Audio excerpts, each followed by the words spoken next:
Hello प्यारे दोस्तों, आप लोग कैसे हो? जैसा कि आज हम लोग सोल्व करने वाले हैं क्लास 8 का जो हिंदी आपका बुक का नाम जो दिया है वो क्या है? भाषा भारती जो बुक है, इसमें से चैप्टर नंबर 12 यानी पाठ ये 12 है। इसमें दिया है या 1 सेकंड रुकिएगा। ये जो दिया है ना दोस्तों, याचक और मतलब पाठ का अभ्यास। सबसे पहले हम लोग बोध प्रश्न स्टूडेंट है, सभी का हल मैं बताने वाला हूँ एक-एक करके, ठीक है? क्या निम्नलिखित शब्दों के अर्थ शब्दकोश से खोज के लिखना है। यानी कि कुछ शब्द का अर्थ जैसा कि यहाँ पर आपको दिया जाता है, चाहे तो आप इन्हें अच्छी प्रकार से नोट भी करिए, अन्यथा आप चाहे तो छोड़ भी सकते हैं कि याचक का मतलब होता है कि माँगने वाला, धरोहर का मतलब होता है कि वह वस्तु या द्रव्य जो कुछ समय के लिए दूसरे के पास इस विश्वास से रखी जाए कि माँगने पर उसी रूप में मिल जाए। वात्सल्य का अर्थ यहाँ पर दिया गया है, इस तरीके से चाहे तो आप लोग लिख सकते हैं। अब चलिए दोस्तों, इसके आगे जैसा कि फिर दिया है ना कि निम्नलिखित प्रश्नों का उत्तर आपको यहाँ पर कहा गया था संक्षेप में देने के लिए, ठीक है? जैसे कि पहला प्रश्न हमसे पूछा गया था कि वृद्धा मंदिर के पास क्या काम करती थी? कौन? वृद्धा जो थी ना दोस्तों, वो मंदिर के पास। तो दोस्तों आपको उत्तर में लिखना है कि वह बूढ़ी औरत मंदिर के पास उसके दरवाजे पर फूलों की माला बेचती थी। क्या चीज़? फूलों की माला बेचा करती थी। उसके बाद फिर पूछा दूसरा प्रश्न कि सेठ, यहाँ पर क्या है? सेठ बनारसी बनारसी दास के यहाँ किन लोगों की भीड़ लगी रहती थी? क्या कौन-कौन से लोगों की भीड़ रहती थी? तो आइए लिखना है कि शेर बनारसी दास के यहाँ ज़रूरतमंदों की भीड़ लगी रहती। किसकी? तो ज़रूरतमंदों की भीड़, ठीक है? फिर देखिए, यहाँ पर इससे क्या पूछा गया कि वृद्धा सेठ जी से क्या क्या माँगने गई थी? तो देखिए लिखना आपको कि वृद्धा सेठ जी से अपनी जमा की गई होरी की कुछ उसके बाद थोड़ा-सा और लिखना है, कुछ रुपये माँगने के लिए गई थी। वह अपने बीमार बच्चे का इलाज डॉक्टर को दिखाकर करा देना चाहती थी, इसीलिए वह पैसा जो था वो माँगने के लिए गई थी सेठ जी के पास, ठीक है? इस तरीके से आप इन्हें नोट करिए और दोस्तों मेरा हमेशा प्रयास है कि आपको ज़्यादा बड़ा उत्तर भी नहीं बताया जाएगा। बिल्कुल मेरा प्रयास है छोटे-छोटे उत्तर बताए जाए ताकि हमारे दोस्तों को भी दिक्कत ना हो सके। फिर कहा सेठ जी ने अपने बच्चे की पहचान कैसे की थी? दोस्तों इसका सही उत्तर लिखना है कि बच्चे का शरीर जोर से तप रहा था। वह बच्चे को लेकर सेठ जी के घर पहुंची और धरना देकर बैठ गए। नौकर ने सेठ जी के आदेश पर भगा देना चाहा, लेकिन वह टस से मस नहीं हुई। सेठ जी स्वयं आए। उन्हें उसके बाद लिखना है कि उन्हें क्रोध आ रहा था, लेकिन जैसे ही बच्चे को देखा तो उनका चेहरा निस्तेज हो गया। बच्चे का चेहरा उनके पत्र मोहन से मिलता-जुलता था।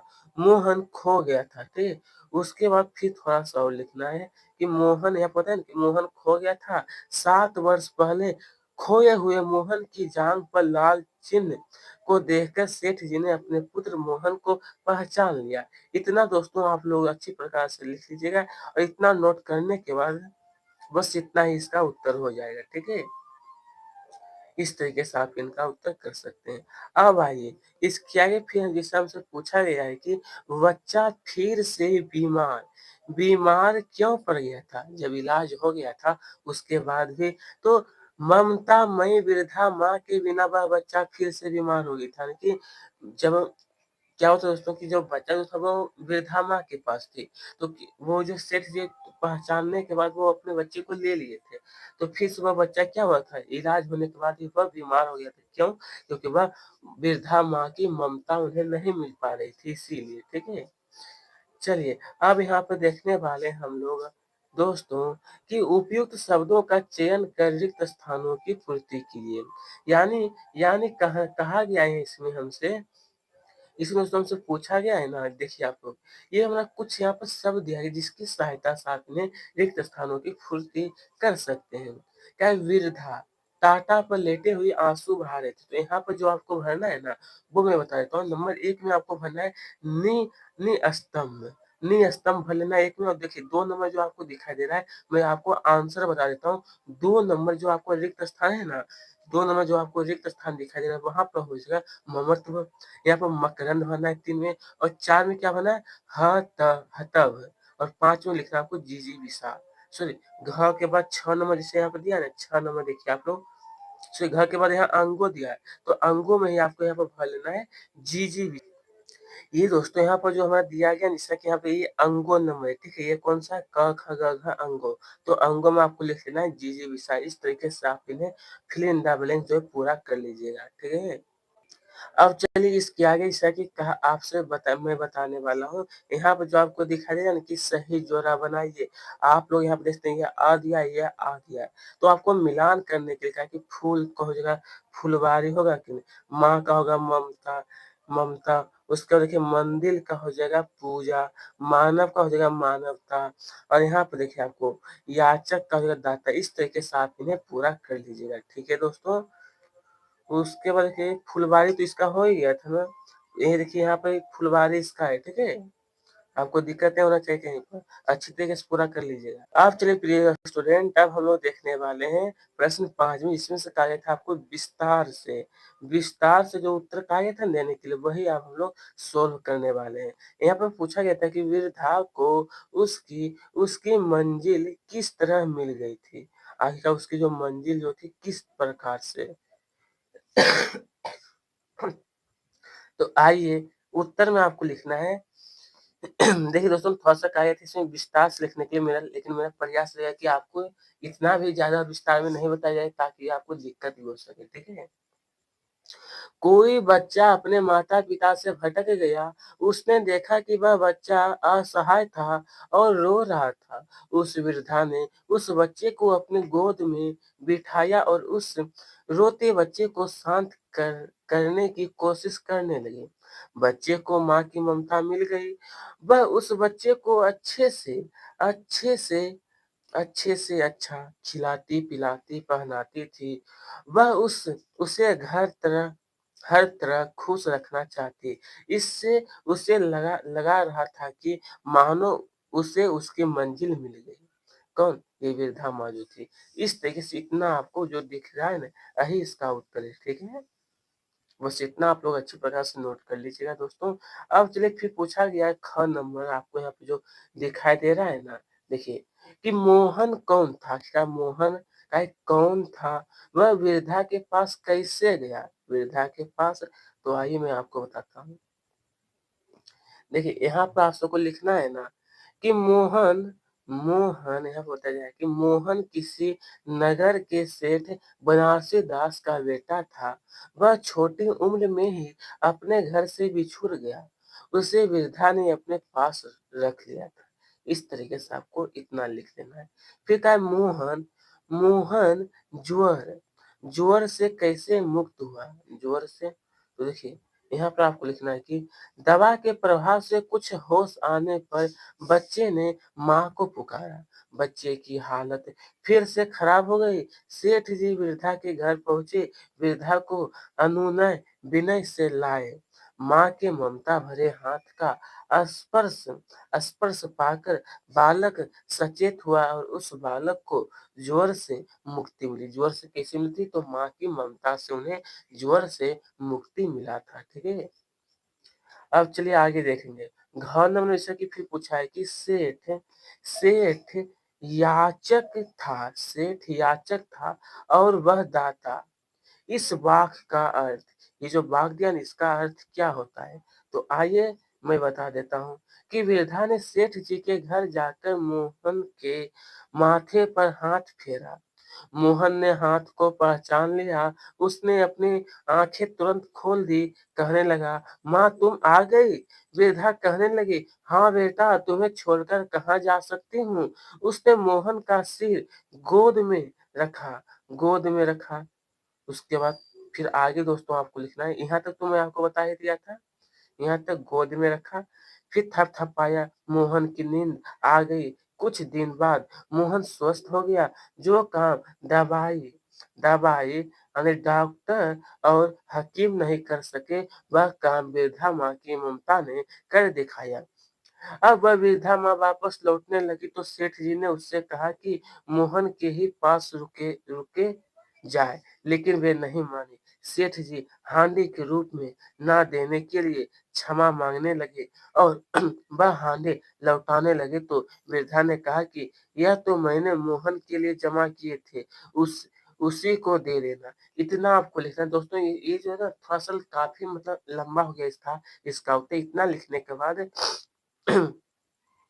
फिर लिखना है कि इस तरह सेठ जी याचक थे और वृद्धा माँ दाता के रूप में मोहन, यहाँ पर दोस्तों लिखा हुआ है मोहन, सॉरी गलत हो गया यहाँ पर, महान और उदारता की साक्षात मूर्ति सिद्ध हुई थी। बस इतना आपको लिख लेना है। दोस्तों आप लोग, मैं आशा करूँगा कि आप लोग अच्छी प्रकार से इन्हें भी नोट कर लीजिएगा। उसके बाद देखिए 6 में पूछा है कि सेठ जी और वृद्धा, ये हमारा सेठ जी है, ये वृद्धा को चरित्र में से किसका चरित्र आपको अच्छा लगा? किसका चरित्र? उसकी कोई 3 विशेषता आपको क्या बताने के लिए, 3 विशेषता तो आइए मैं बताता हूँ कि सेठ जी और वृद्धा के चरित्र में वृद्धा का चरित्र प्रशंसनीय है, महान है। तो इनके 3 विशेषता आपको लिखना है। तो पहली विशेषता में आपको लिखना है, पहली विशेषता जो लिखना है ना कि वात्सल्यमयी माँ का ममत्व वृद्धा में बच्चे के प्रति प्रेम और उसकी ममता से भरी हुई थी।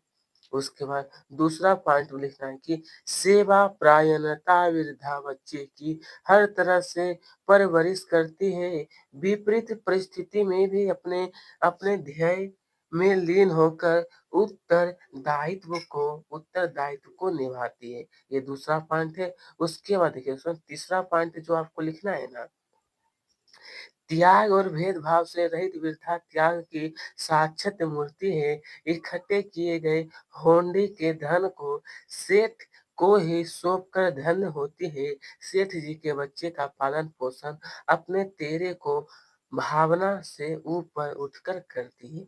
इस प्रकार से आपको ये जो वृद्धा माँ है इनके बारे में आपको 3 विशेषता आप लोग अच्छी प्रकार से लिख लीजिएगा। इनके जो चरित्र जो था काय किस प्रकार का था वो आपको लिखना था। ठीक है? चलिए, अब हम लोग देखने वाले हैं भाषा अध्ययन। आइए इसमें देखते हैं किस प्रकार का प्रश्न क्या है। इस कहानी में से ऐसे 5 वाक्य लिखिए जहाँ अवतरण चिन्ह का प्रयोग किया है। किसका चिन्ह दोस्तों? तो अवतरण चिन्ह का। अवतरण चिन्ह 5 वाक्य का है आपको लिखने के लिए इस कहानी से। तो चाहे तो दोस्तों अगर आपकी इच्छा है तो आप लोग लिख लीजिएगा। मैं तो आपको बता ही दूँगा कि दर्शन करने वालों को वृद्धा पुकारती और कहती है, ये फूल चढ़ावा तो लेते जाओ। यहाँ पर जो आप लोग इस प्रकार से जो देख रहे हैं ना, इसी को कहते हैं शायद उद्धरण चिन्ह। इसी को हम लोग कहते हैं दोस्तों अवतरण चिन्ह कहते हैं। ठीक है? फिर देखिए दूसरा क्या है कि वृद्धा ने हांडी सेठ जी को सरकाते हुए कहा, सेठ जी इसे जमा कर लें और मैं इसे कहाँ रखती फिरूंगी। फिर 3 नंबर जो देखने का है, सेठ जी ने मुनीम से कहा, इसे वही खाते में इसके नाम में जमा कर लो। यहाँ पे जो आपको इस तरह से चिन्ह दिखाई ना, इसी को हम लोग कहते हैं अवतरण चिन्ह। फिर नंबर चौथा भाग जो हमें लिखना है कि वृद्धा ने, चाहे तो दोस्तों आप लोग लिख भी सकते हैं, अन्यथा आप चाहे तो इस प्रश्न को चाहे छोड़ भी सकते हैं और चाहे तो अगर आपकी इच्छा है तो 2 या 3 लिख लीजिएगा, इतना ही बहुत रहेगा। मैं तो आपको 5 बता ही दूँगा। देखिए ये 4 नंबर है और नीचे में जो आपको ये 5 नंबर दिखाई दे रहा। इसमें से चाहे तो 2 या 3 ही लिखिएगा अगर आपकी इच्छा है तो। क्योंकि देख सकते हैं यहाँ पे बहुत बड़ा-बड़ा है, इसीलिए आपको 2 से 3 ही लिखना है। अब चलिए यहाँ पे फिर पूछा, निम्नलिखित मुहावरे के अर्थ स्पष्ट करते हुए वाक्य में प्रयोग कीजिए। ये देखिए मतलब कुछ यहाँ पर मुहावरा जैसा कि दिया गया है। सबसे पहले है कि टस से मस न होना, पाँव हाथ फूल जाना, चुगल में दबाना, ताता बांधना, जान में जान आना। तो आइए दोस्तों सबसे पहला जो कहा है कि आपको अर्थ स्पष्ट करते हुए वाक्य भी बनाना है। ठीक है? तो आइए मैं बताता हूँ। सबसे पहले दिया कि टस से मस ना करना, जिसका अर्थ होता है कि एक स्थान से ना हटना। और बात में लिखना है कि वाक्य प्रयोग, धरने पर बैठे शिक्षक धरना स्थल से टस से मस नहीं हुए। ठीक है? इस तरीके से दूसरा जो मुहावरा दिया था कि हाथ पाँव फूल जाना, यानी कि इसका अर्थ होता है, इसका जो अर्थ होता है वो क्या होता है? घबरा जाना।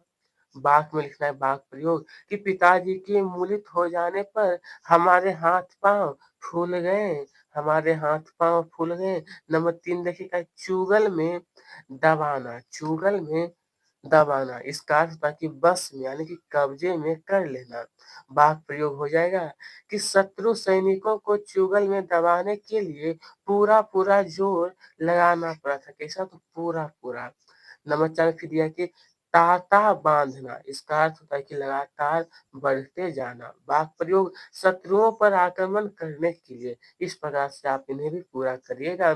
फिर इसका जो वाक्य प्रयोग है ना, थोड़ा-सा और लिखना है कि भारतीय सैनिक ताता बाँधकर आगे ही आगे बढ़ते गए।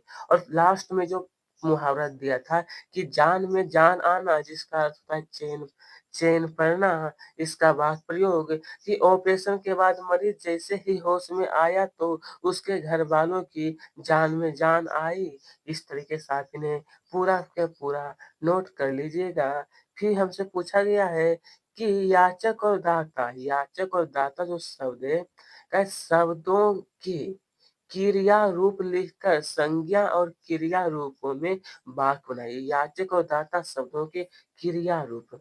तो आइए सबसे पहले याचक और दाता शब्दों के क्रिया रूप याचना और दान देना होता है। उसके बाद संज्ञा रूप में वाक्य प्रयोग, संज्ञा रूप में। तो चलिए संज्ञा रूप में वाक्य प्रयोग जो आपको करना है कि याचकों का तांता लग जाता है, याचक याचक याचना करते हैं। इसके बाद फिर दाता याचकों में भेद नहीं करता, दानी लोग प्रतिदिन दान देते हैं। इस तरह से आपको भी नोट करना है प्रिय दोस्तों।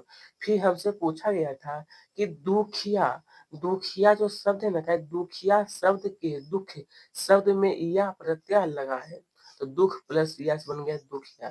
तो क्या इसी प्रकार से ईया एवं वाला प्रत्यय लगा करके आपको क्या शब्द शब्द बनाना है, ठीक है। तो चलिए मैं बताता हूँ, दुःख प्लस यश बन गया दुखिया। इसी प्लस से यहाँ देखिए कोमल है ना, सुख प्लस या से सुखिया, वन प्लस या से वनिया, लख प्लस या से लखिया। इस तरह से आपको यहाँ पर लिख लेना है। फिर देखिए आगे आगे आगे उसके बाद दूध प्लस वाला से बन जाएगा दूध वाला, फल प्लस वाला से फल वाला, पान प्लस वाला से पान वाला, दुकान प्लस वाला से दुकान वाला, घर प्लस वाला से घर वाला। तो इस प्रकार से स्टूडेंट आप लोगों को अच्छी-अच्छी तरीके से इन्हें पूरा करने का प्रयास करना है। फिर पूछा है कि अ और बी उपसर्ग लगाकर शब्द बनाइए। अ और बी लगाकर। तो अ प्लस अशुभ, अ प्लस शुद्ध अशुद्ध, अ प्लस पवित्र अपवित्र, अ प्लस पावन अपावन, अ प्लस चल से अचल। बस इस तरीके से आपको बना लेना है।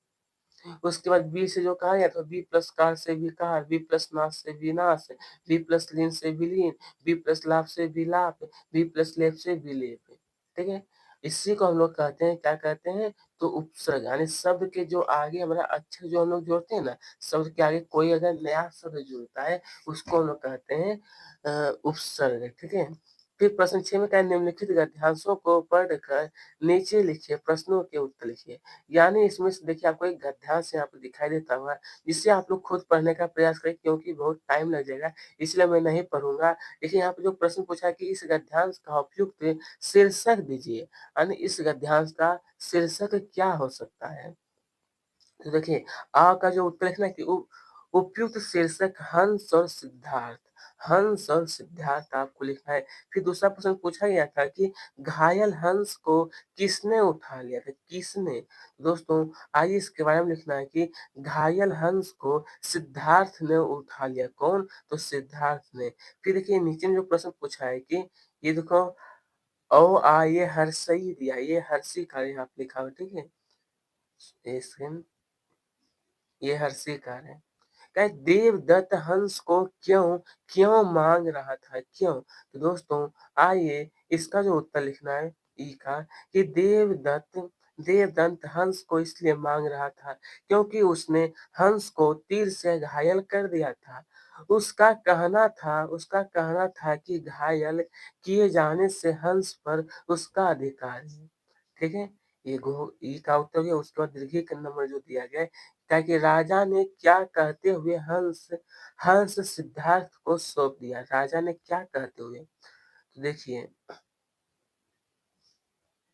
ये जो देखे ना दोस्तों, ये दीर्घिकार यहाँ पर दिया गया, थोड़ा-सा टाइपिंग में मिस्टेक हुआ। राजा ने हंस सिद्धार्थ को सौंप दिया, राजा का कहना था कि मारने वालों से बचाने वाला बड़ा होता है, ठीक है? उसका देखिए लास्ट प्रश्न जो पूछा है कि राजा दिन ये सब दिया, इसका 2-2 समानार्थी लिखना है। तो आज देखिए, इसका जो उत्तर लिखना है ना कि समानार्थी राजा का होगा नृप और भृप। दीन का दिवस वासर, तीर का बाण सहायक, प्यार का प्रेम और स्नेह।